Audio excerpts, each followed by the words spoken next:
এই শহরের সব কিছু পরিবর্তন হয়ে গেল, শুধু আমি ছাড়া। আমি আগেও মানুষের পা থেকে জুতা খুলে পরিষ্কার করতাম, এখনো তাই করি। আরে আমিও চলে আসলাম। ও তুই এসছিস, বস বস।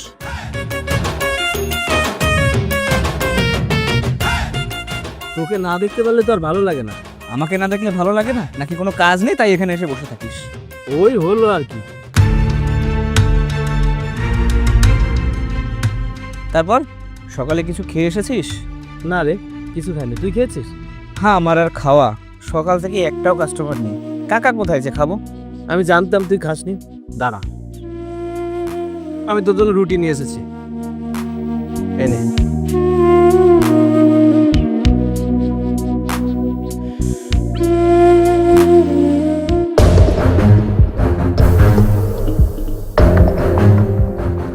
হ্যাঁ মুচি, জুতা পরিষ্কার করে দে।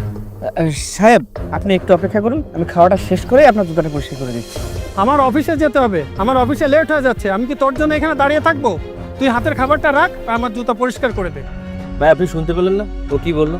খাওয়াটা শেষ করবে, তারপর আপনার জুতো পরিষ্কার করবে। চুপ থাক, ছোট লোকের বাচ্চা। তোরা হচ্ছে মুচি, তোদের জন্মই হয়েছে আমাদের পায়ে হাত দিয়ে জুতা পরিষ্কার করার জন্য। আর এই, তুই কেন কথা বললি? তুই কি ওর দালাল? না, আমি ওর দালাল না, আমি ওর বন্ধু। আর আপনি এক্ষুনি এখান থেকে চলে যান। আমার বন্ধু আপনার মতো মানুষের পায়ে হাত দিয়ে জুতা পরিষ্কার করতে পারবে না। যান। যত সব মুচির আবার ভাব, তোদের আবার খাওয়া লাগে নাকি?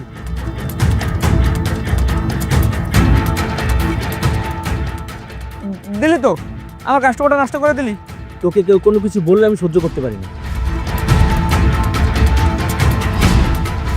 আরে কোথায় যাচ্ছিস? এই শোন, পাগল একটা।